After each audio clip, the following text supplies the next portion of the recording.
네, 안녕하세요. 세상 모든 이야기들을 법과 연결시켜서 알기 쉽게 설명해 드리겠습니다. 남은일변 뉴스입니다.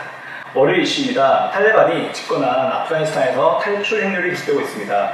이 미국은 한국 등 해외 미군 기지에 아프가니스탄 피난민을 수용하는 방안을 검토 중이라고 월스트리트 저널이 보도했습니다. 난민에 대해서 부정적인 반응을 가진 사람들이 상당히 많아서 앞으로의 정책에 대해서 난색을 표한 국민들이 많을 것으로 보여지는데요. 우리나라가 난민을 받기 시작한 1994년 이래로 지금까지 25년간 난민으로 인정된 사람은 불과 800명이 되지 않습니다. 작년 2020년에도 6,600건 넘는 난민 인정 신청이 있었지만 실제로 그 중에서 인정된 건은 55명에 불과합니다. 난민 인정률 0.4%로 난민을 받아들이는 것에 대해서 상당히 엄격하고 까다롭기로 유명했던 우리나라가 이번 아프가니스탄 사태를 계기로 보다 적극적으로 난민을 받아들이게 될 것인지 지켜봐야 할 것 같습니다. 화요일 이슈입니다. 부산대가 결국 조국 전 법무부 장관 딸인 조민 씨의 의학전문대학원 입학을 전격 취소했습니다. 조 전 장관의 부인인 정경심 교수의 항소심 위조 판결이 결정적인 영향을 미친 것으로 보이는데요. 법원은 정경심 교수가 동양대 총장 피청장을 포함해서 조민 씨의 의전원 입학에 활용된 7개의 허위 스펙을 만들어내서 대학의 입시 업무를 방해했다고 인정을 했습니다. 7대 허위 스펙 중에서 서울대 공익인권법센터 인턴 경력과 관련해서 세미나 동영상에 등장한 여학생이 조민 씨가 맞다라고 하면서 공창생이 기존의 증언을 번복한 일이 있었는데요. 법원은 실제로 인턴 업무를 하지 않았기 때문에 동영상 속 여인이 조민 씨인지 아닌지 여부와 관계없이 인턴 확인서가 허위로 작성되었다라고 하는 것은 변하지 않는다고 인정했습니다. 실제로 조민 씨가 입학한 이 부산대 의전원에는 이 중 총 4개의 허위 스펙이 사용되었는데 부산대는 아직 대법원 판결은 안 났지만 항소심을 통해서 사실관계가 최종적으로 확인된 이상 이 무죄 추정의 원칙에 크게 벗어나지 않는다라면서 입학 취소를 강행했습니다. 2030 세대에게 유행처럼 번지는 이 차박 문화. 그런데 아파트 단지 내에서 음식을 해 먹으면서 차박을 해서 논란이 됐습니다. 한 차박 캠핑 카페에 아파트 단지 지상 주차장에서 차박 캠핑을 했다는 후기 글이 올라왔고 작성자는 비 온다고 해서 친구랑 김치 부침개에 막걸리 싸들고 나왔다. 혹시 몰라서 차 위에 천막 쳐서 비 안 맞았다 라면서 휴대용 가스버너에 프라이팬을 올려두고 김치전을 요리하는 모습, 그리고 상 위에 여러가지 안주와 막걸리 등을 차린 모습, 이런 것들을 사진으로 공개했습니다. 아파트 주차장에서 취사를 금지하는 법률이 따로 있는 것은 아니고, 그리고 모든 일들을 법으로 정할 수도 없습니다. 하지만 아파트 주차장은 입주민들의 공유 공간이기 때문에 내부 규칙에 따라서 운영하는 것이고, 해당 아파트에서 주차장 내 취사 금지를 명백히 밝혔다면 아무리 비 오는 날 낭만을 즐기고 싶다고 하더라도 다른 분들을 생각해서 아파트 주차장에서는 좀 자제하시기 좋겠죠.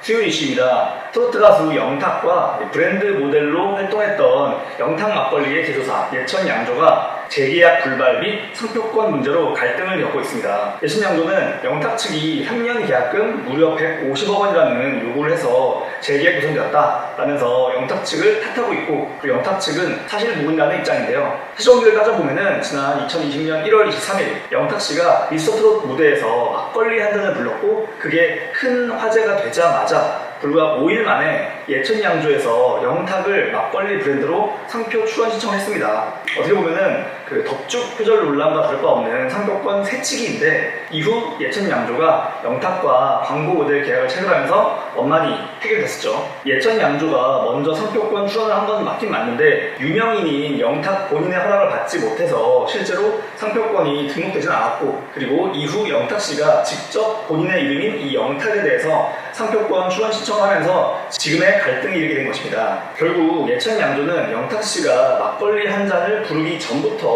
원래 영탁이라는 브랜드를 쓰던 것도 아니고, 그리고 영탁이라는 상표를 사용할 어떠한 법적인 권리도 없는 건데 5억이 됐든 150억이 됐든 유명인의 본명과 히트곡에 편승해서 장사를 하려면은 정당한 대가를 지불하는 게 맞겠죠. 영탁 막걸리가 많이 팔리는 거는 결국 이 트로트 가수 영탁의 영향력 덕분인데, 이런 유명인의 퍼블리시티권에 대해서는 다음 기회에 다뤄보도록 하겠습니다.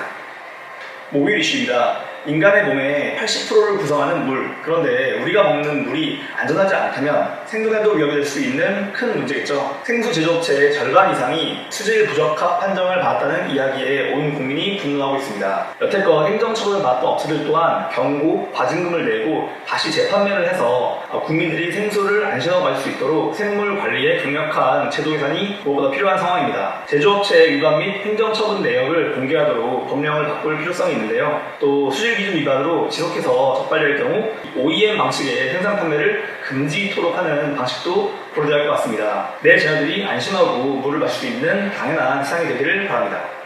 금요일 이슈입니다. 가수 손담비 씨와 정여원 씨가 가짜 수사업자 게이트에 휘말렸습니다. 이 수사업자 김 씨에게 거액의 선물과 채무 변제를 받았다가 사이가 틀어진 이후 이를 다 돌려주었다고 입장을 밝혔는데요. 호감의 표시로 준 고가의 선물, 이거 돌려주지 않으면 법적으로 문제가 될까요? 별도로 계약서를 쓰지 않은 이 비서면 증여는 당사자가 해지할 수 있습니다. 주겠다고 한 약속, 뱉은 말을 주워 담을 수 있다는 건데 아무리 그렇다고 하더라도 이미 이행한 부분, 그러니까 이미 증여가 이루어진 것까지 되돌릴 수는 없습니다. 헤어진 다음에 사귈 때 줬던 선물 돌려달라라고 요구를 하더라도 법적으로는 받기 힘들다는 뜻인데요. 손담비 씨와 정여원 씨 또한 법적으로 돌려줘야 할 의무가 있어서 돌려줬다기보다는 이제 가짜 수사업자 김 씨와의 시끄러운 싸움이나 논란을 피하기 위해 줬다고 보는 편이 맞겠죠. 김 씨는 100억 원대 사기 사건의 피의자로 손담비 씨, 정여원 씨와 별개로 해당 사건에 대해서 면밀히 조사를 받고 사기 피해를 입으신 분들의 회복이 빠르게 이루어지기를 바라겠습니다.